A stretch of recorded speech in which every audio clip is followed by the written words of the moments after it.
태풍이 지나갔습니다. 여기저기 조금 핥고 지나가긴 했지만 그러나 무더위를 몰고 그리고 지나갔습니다. 태풍으로 많은 사람들이 걱정을 했지만 그래도 물론 여기저기 손해본 농민들도 있지만 그래도 잘 지나간 것 같습니다. 이번 주는 중추절입니다.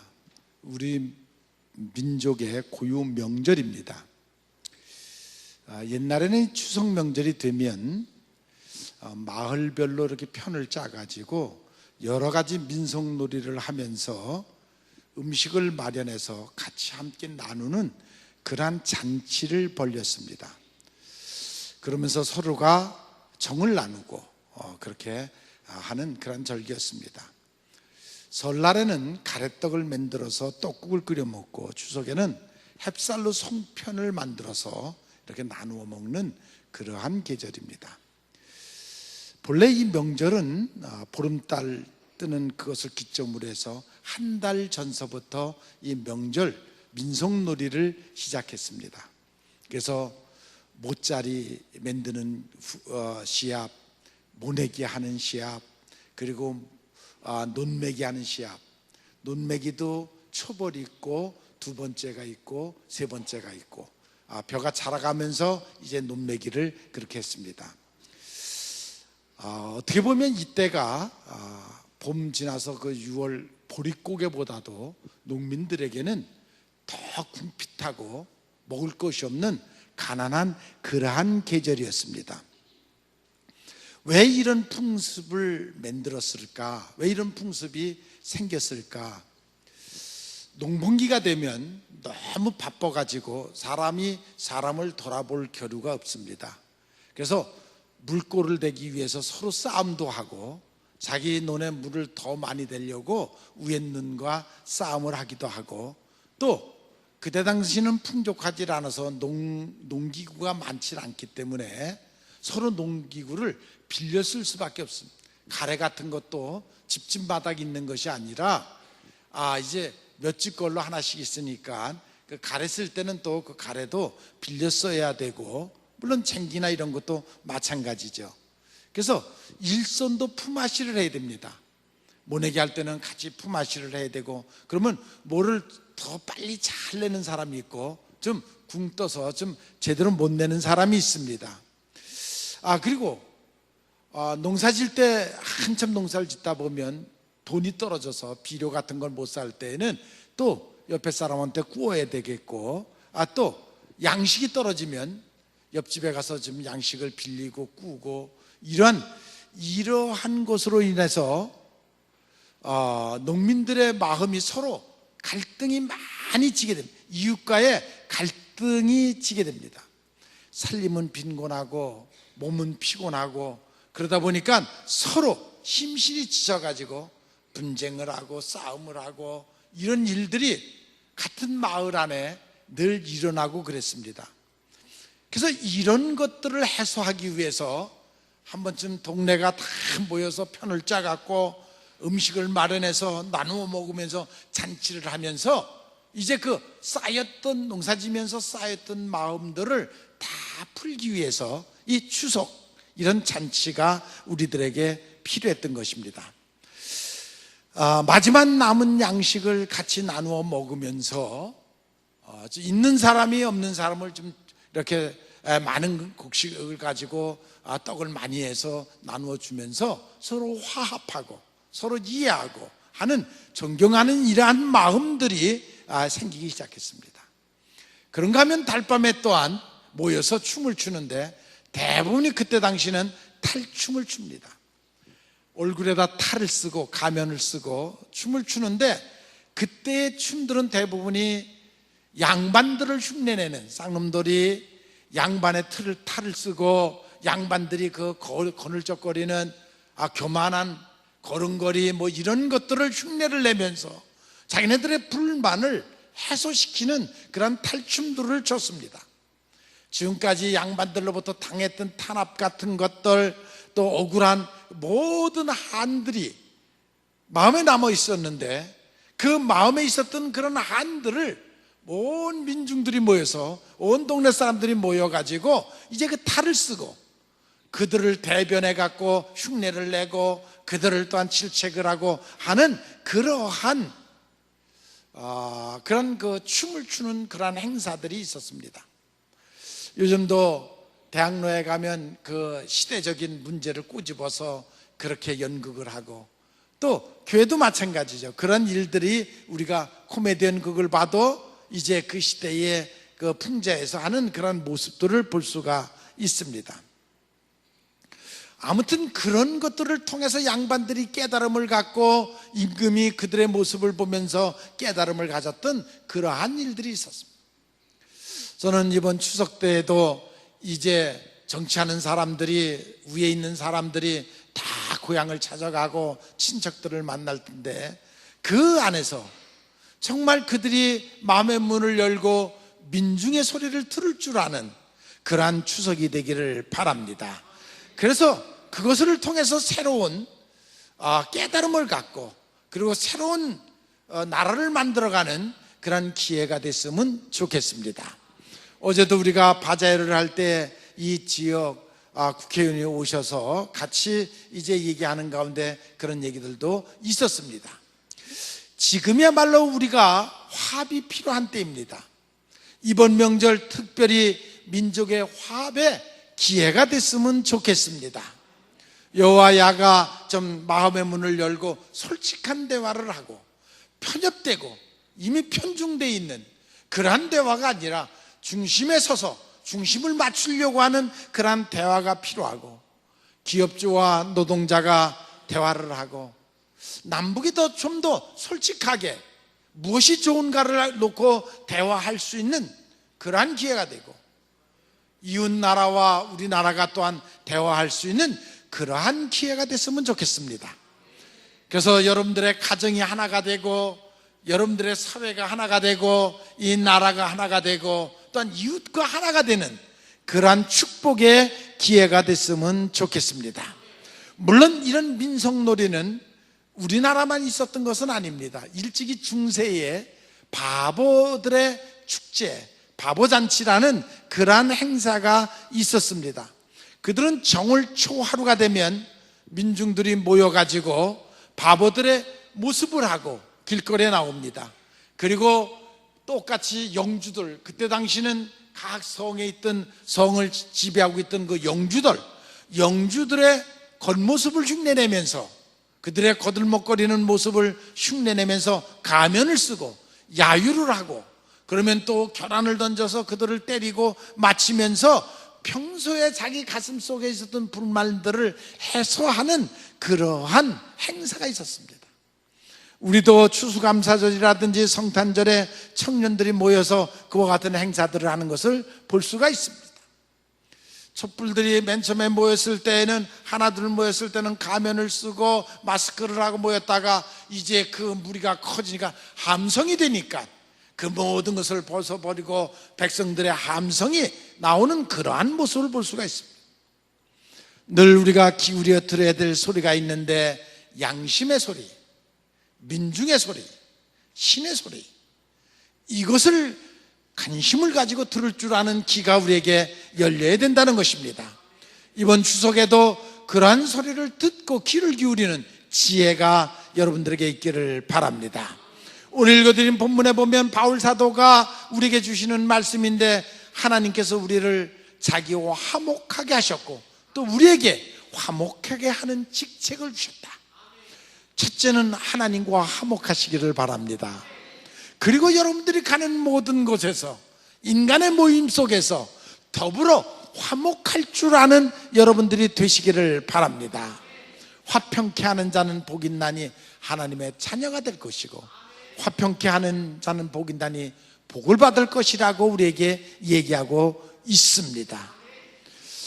인류 역사는 변해가고 있습니다. 15세기는 지식혁명이 일어났습니다. 16세기에는 종교혁명이 일어났습니다. 17세기에는 사회구조혁명이 일어났습니다. 18세기에는 정치혁명이 일어났고, 19세기에는 산업혁명이 일어났고, 20세기에는 전자혁명이 일어났고, 지금 살아가는 우리 21세기에는 영의혁명, 인간혁명이 일어나야 될 줄로 믿습니다. 그래서 인간과 인간의 관계가 새롭게 형성되는 그러한 역사가 있으면 좋겠습니다. 이번 명절이 되면 역시 여러분들도 가족들과 같이 모이고 그리고 조상의 얘기를 들을 것이고 서로가 그런 얘기를 할 때 가족과 가족이, 아니 친척과 친척이 화목한다는 것은 결코 쉬운 일은 아닙니다.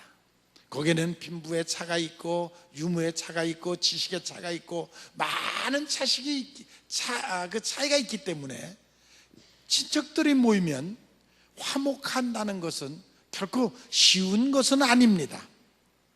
그러나 그런 가운데서도 여러분들은 지고 양보하고 이해하고 이기려고 하지 아니하고 더불어 화목을 도모하는 좀 성숙한 그리스도인이 되시기를 바랍니다.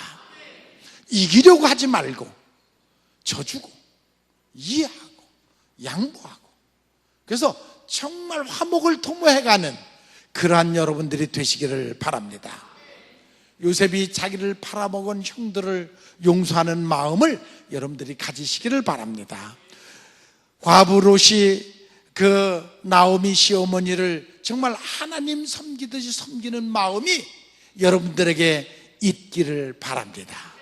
그래서 정말 어렵지만 힘들지만 그래도 희생하고 봉사하면서 가정의 화목을 만들어가는 그러한 역할을 여러분들이 감당하시기를 바랍니다.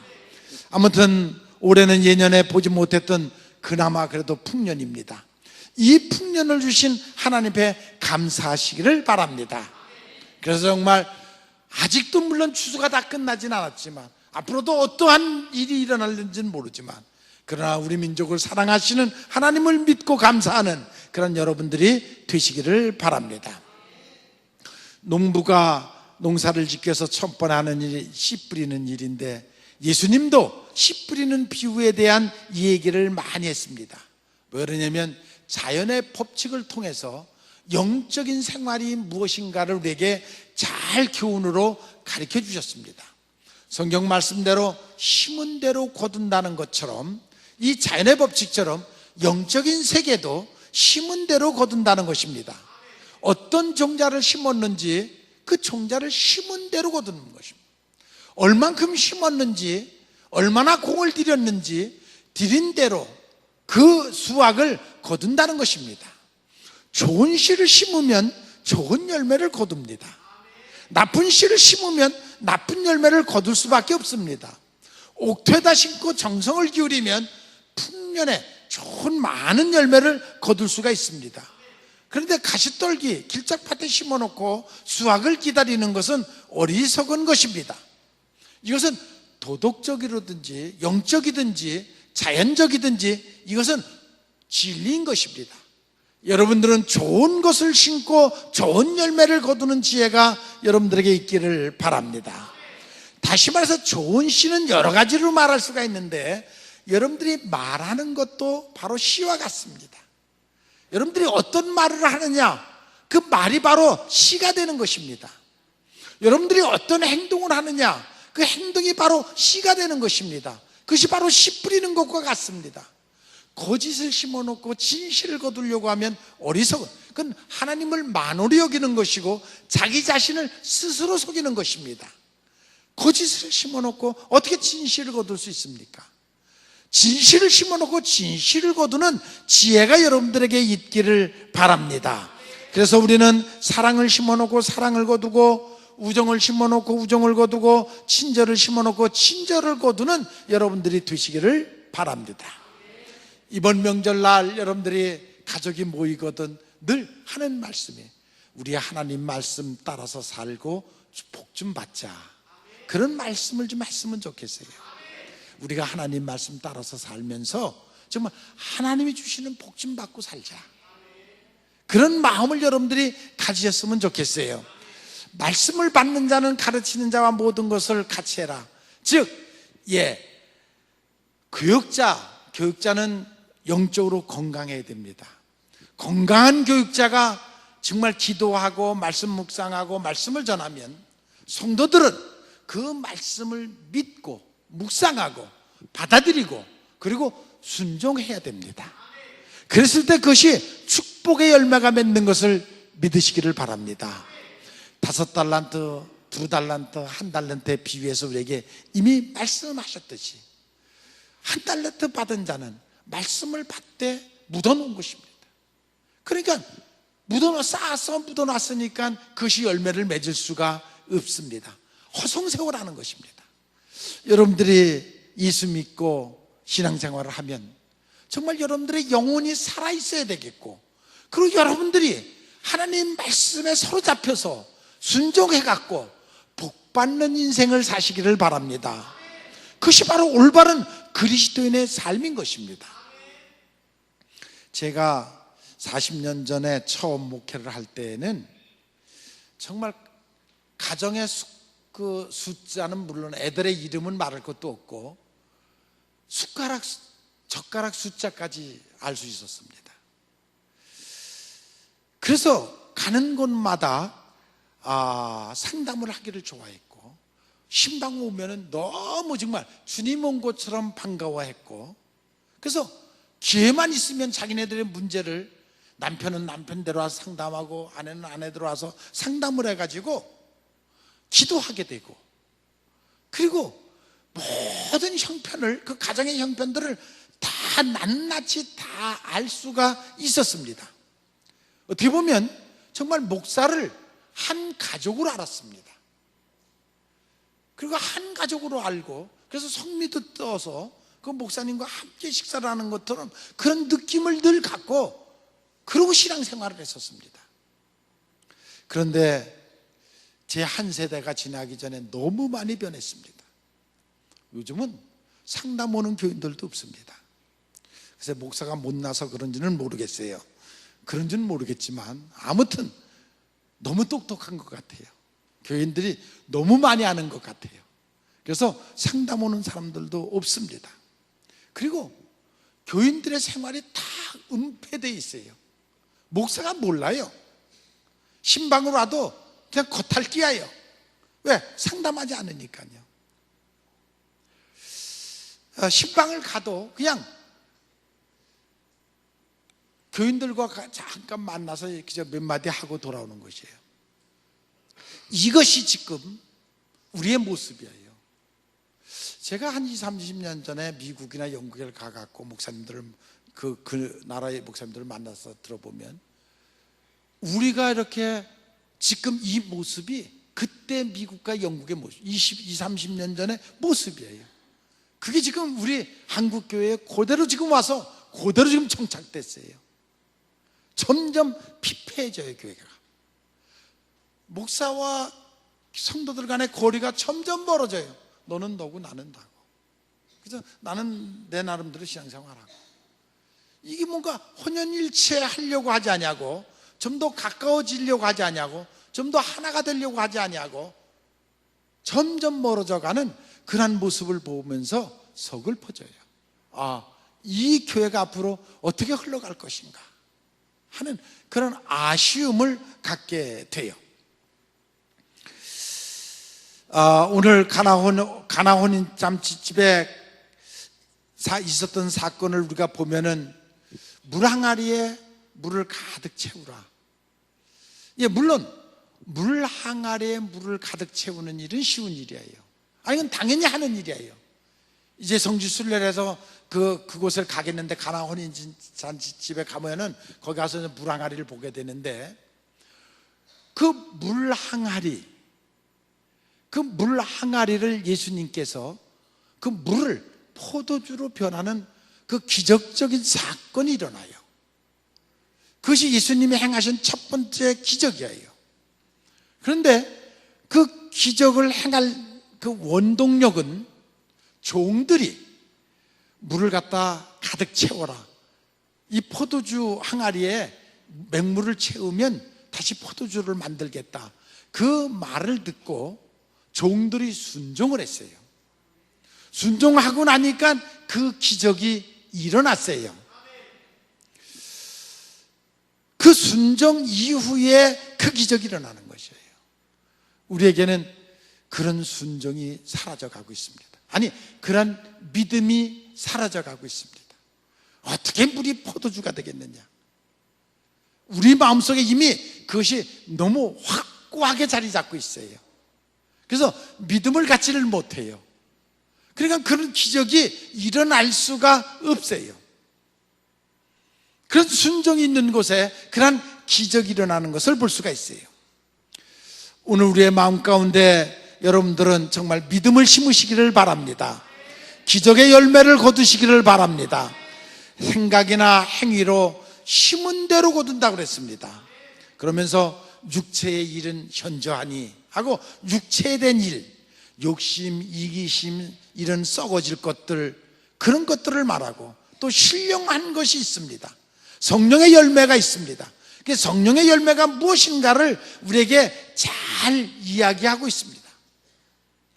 나는 여러분 모두가 좋은 습관을 가지고 좋은 열매를 거두는 여러분들의 삶이 되시기를 바랍니다. 그러기 위해서 우리가 늘 신령한 것을 생각해야 되고 신령한 것을 심을 줄 알아야 돼요. 구약이나 신약이나 한결같이 진리로 누구든지 하나님의 말씀을 심령에 심으면 신령한 것을 거둔다고 이야기하고 있고, 또 그렇게 심은 사람들을 통해서 큰 기적이 일어나는 것을 볼 수가 있습니다. 역사의 교훈 마찬가지입니다. 심은 대로 거둡니다. 부정적인 생각을 심으면 부정적인 것을 거둘 수밖에 없습니다. 거룩한 생각을 심으면 성령의 열매를 거둘 수가 있습니다. 그래서 여러분들은 정말 거룩한 것을 심고 거두시는 여러분들이 되시기를 바랍니다. 성경은 바로 처음서부터 계시록, 창세기에서부터 계시록까지 그 사건에 대해서 우리에게 증거하고 있는 것입니다. 그런데 우리가 그 많은 성경을 보면서도 그것을 믿지 못하고 있는 모습을 볼 수가 있습니다. 아무리 세상이 어렵다 할지라도 여러분들은 늘 선한 생각을 하고 선한 것을 심는 여러분들이 되시기를 바랍니다. 갈라디아서 5장 19절에 보면 육체의 일은 현저하니 하면서 쭉 얘기를 했습니다. 여러분들은 늘 거룩한 것을 심으시고 성령의 열매, 사랑의 열매를 거두시는, 썩지 아니하는 열매를 거두시는 여러분들이 되시기를 바랍니다. 늘 선한 것을 심으시고 그것에 대해서 감사하십시오. 선한 것을 심어놓고 어떤 열매가 맺을 것을 믿고, 선한 것을 심으면 반드시 선한 열매를 맺을 것을 믿으시고 감사하시는 여러분들의 신앙이 되시기를 바랍니다. 우리가 선을 행하되 낙심하지 말지니 피곤하지 아니하면 때가 이르면 반드시 거두리라. 믿습니까? 예, 선한 것을 심으십시오. 이거 쉽지 않습니다. 때로는 바보 취급을 당할 때도 있고 희생하고 억울하고 이런 일을 당할 수 있지만 낙심하지 말고, 그죠? 내가 이 땅에서 할 일이 그 일인가 보다, 늘 선한 것을 심는 것이 우리의 사명인가 보다, 그렇게 생각하시고 늘 선하게 살아가는 여러분들이 되시기를 바랍니다. 반드시 열매가 있습니다. 이 땅에 살아가면서도 열매를 맺지만 만약에 그렇지 않으면 마지막 하나님의 심판대 앞에서도 열매가 있습니다. 믿으시고 그렇게 살아가는 여러분들이 되시기를 바랍니다. 선한 열매, 선한 말을 할 줄 아는 여러분들이 되시기를 바랍니다. 말은 쉽습니다. 말하기 참 쉽습니다. 생각이 그저 나는 대로 말하기 쉽습니다. 그러나 여러분들의 심령이 선하고 생각이 선하고 언어가 선한 여러분들이 되시기를 바랍니다. 많은 선한, 제가 언제도 말씀드렸지만 누에가 자기 입에서 나오는 시를 가지고 자기 집을 짓고 그 안에서 마지막 운명을 합니다. 여러분들도 여러분들의 입에서 나오는 말이 여러분들의 인격의 집을 짓는 것입니다. 그 사람은 어떻게 평가합니까? 그 사람 한 말로 평가를 하는 것입니다. 자기가 한 말로 자기의 집을 짓는 것, 인격의 집을 짓는 것입니다. 요즘 TV를 보면은 법무부 장관과 내정자가 자기가 베푼 달 때문에 계속 곤욕을 치르고 정말 자기 한 말 정반대로 자기는 인생을 살아가고 와서 그 공격을 당하는 그러한 모습을 볼 수가 있습니다. 여러분들은 여러분들의 나오는 선한 말로 선한 열매를 맺는 여러분들의 인생이 되시기를 바랍니다. 생명을 사랑하면 좋은 말을 하라는 말이 있습니다. 여러분들은 좋은 말을 통해서, 긍정적인 말을 통해서 여러분들의 삶이 아름다운 삶이 되시기를 바랍니다.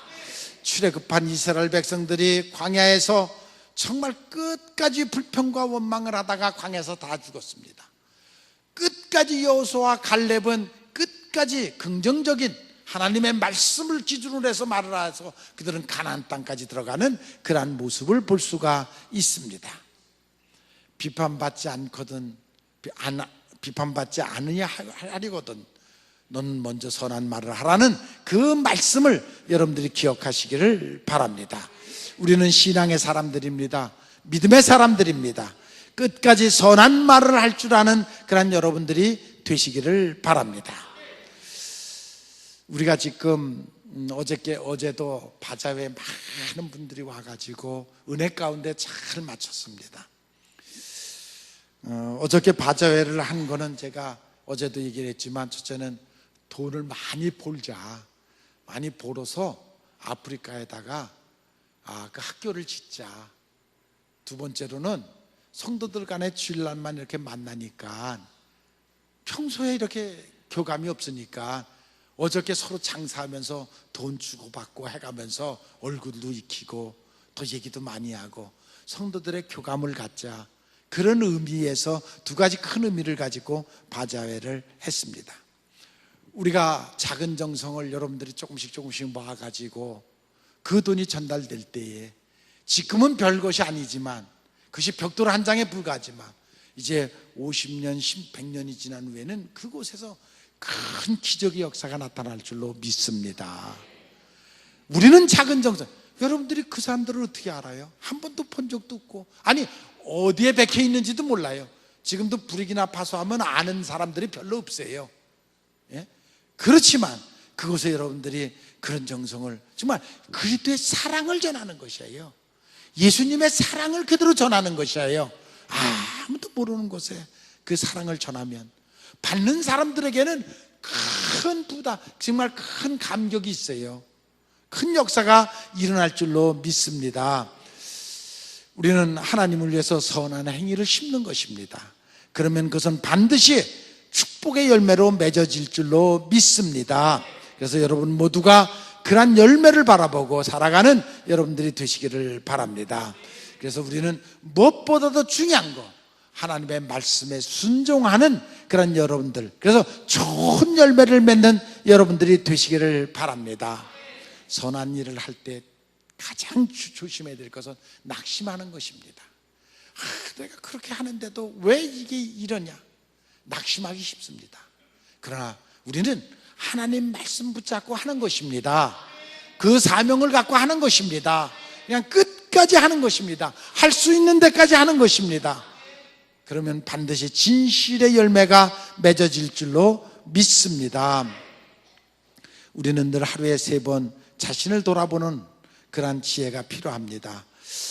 내면의 세계가, 내 마음속에 지금 내면의 세계가 어떠한지 그것을 스스로 분석하고 내가 믿음이 있는지 스스로 자신을 시험하고 하는 자세가 우리에게 필요합니다. 그래서 자신을 살피는 것은 많은 유익이 있습니다. 그리고 하나님과 좀 더 깊은 관계, 만남의 관계를 가질 수가 있습니다. 그래서 이번 추석 때 여러분들이 친척들을 만나면 첫째는 복을 빌어주세요. 받든지 말든지 속으로 만나는 모든 친척들에게 그냥 간절하게 복을 빌어주세요. 사촌이 땅을 사면 베푸다는 그런 악한 마음을 버리시고, 그러시고 무조건 사촌도 잘 돼야 돼요. 형제도 잘 돼야 돼요. 처가댁도 잘 돼야 돼요. 외삼촌도 잘 돼야 돼요. 다 잘 되기를 위해서 복을 빌어주세요. 그리고 할 수만 있으면 화목하려고 하세요. 제가 지난주에 태국을 갔다 왔어요. 갔다가 메콩강을 이렇게 배를 타고 그 메콩강을 건너서 미얀마를 갔다 왔어요.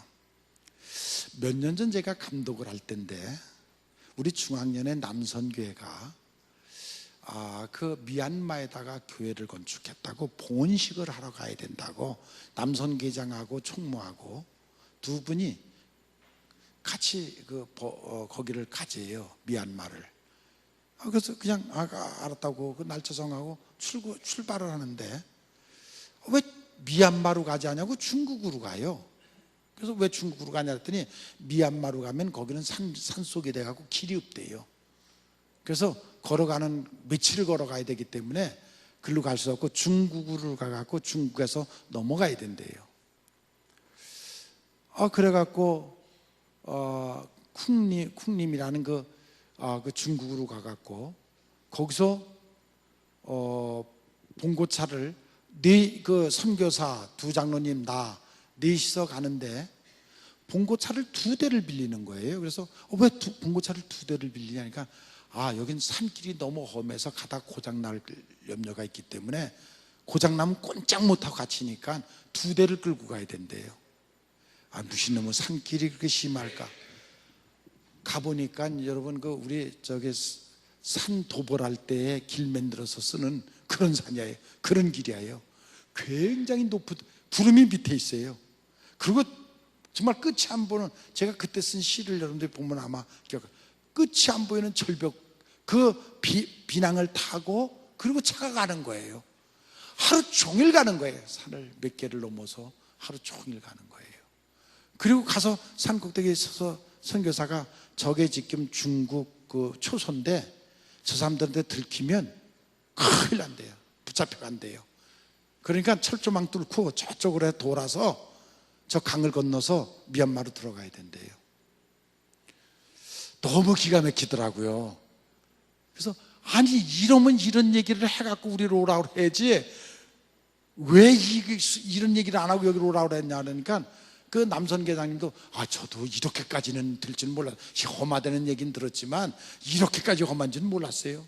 그 선교사는 그거 얘기했으면 감독님 안 오셨을 거 아니냐 이거예요. 보나마나 안 오셨을 텐데 그걸 어떻게 얘기를 하느냐고.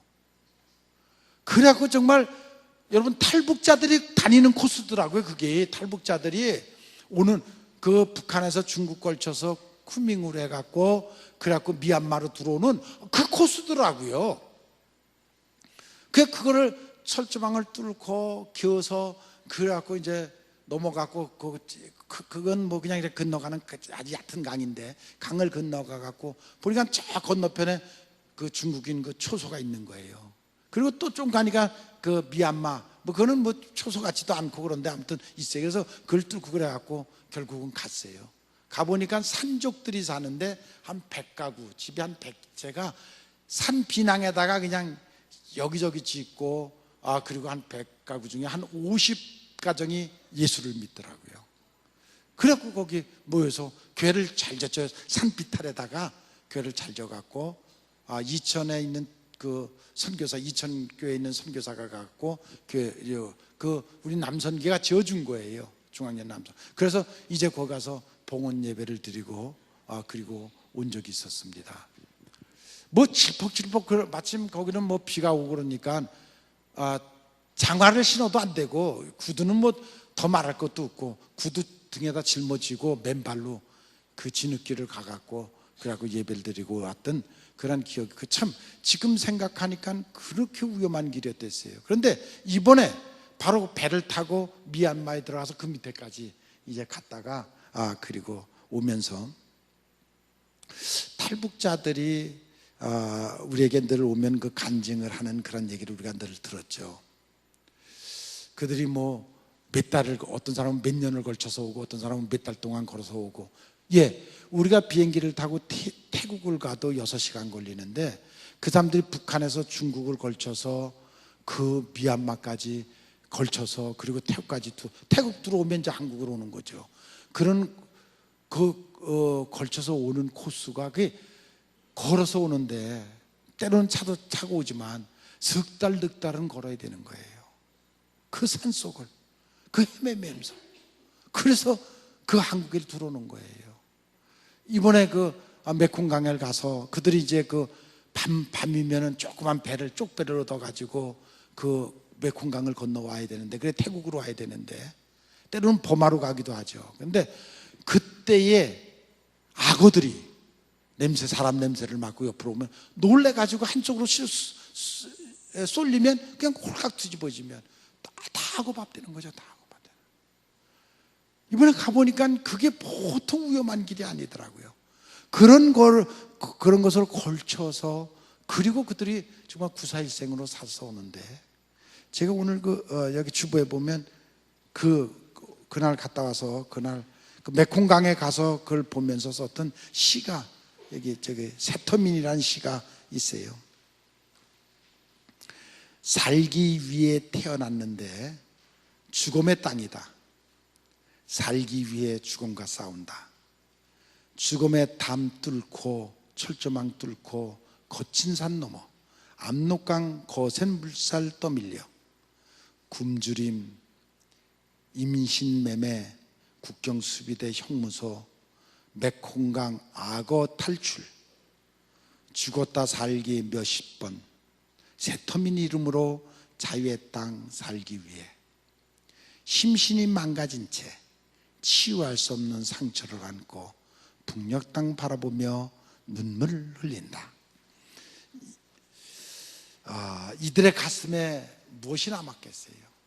같이 오던 친구들, 수없이 많은 죽어가는, 굶어서 죽기도 하고 잡혀서 죽기도 하고 임신매매에 팔려가기도 하고 악어밥이 되고, 정말 그렇게 얼마나 많이 죽었는지도 모르죠. 그러니 그들이 북한 땅을 바라보면 눈물밖에 나올 게 뭐가 있겠어요? 얼마나 깊은 한이 있었겠어요. 예? 그런 이들을 생각하면, 같이 오다가 손 놓쳐서 죽은 친구들이 있고, 그런 것들을 생각하면 얼마나 한이 되겠어요? 얼마나 불쌍한 사람들입니까? 아무튼 이번 명절 그냥 뜻 없이 지내지 마시고, 여러분들이 조금만 눈을 돌리면 정말 어려운 사람들이 많이 있습니다. 여러분들은 지금 옛날 임금보다도 더 잘 먹고 더 잘 살고 있습니다. 너무 풍요가, 제가 세계를 다 다녀봐도 우리나라 같이 잘 먹고 잘 사는 나라는 없어요. 여러분 모두가 너무 잘 먹고 너무 지금 잘 사는 거예요. 조금 주위를 돌아보면서, 아이 목사님 다른 사람은 잘 사는데요, 나만 못 살아요. 그 병든 심령이에요. 병든 심령. 마음이 병들어서 그래요. 다 잘 살아요. 다 잘 살아. 우리나라 사람들이 지금 다 잘 살아요. 조금 돌아봐서 이 북에서 온 사람들 좀 돌아보고 이해하고, 그리고 여러분들의 또한 가족 신청 모이면 좀 더 이해하고 양보하고 참고 화평케 하는 그런 여러분들이 되시기를 주님의 이름으로 축원을 합니다.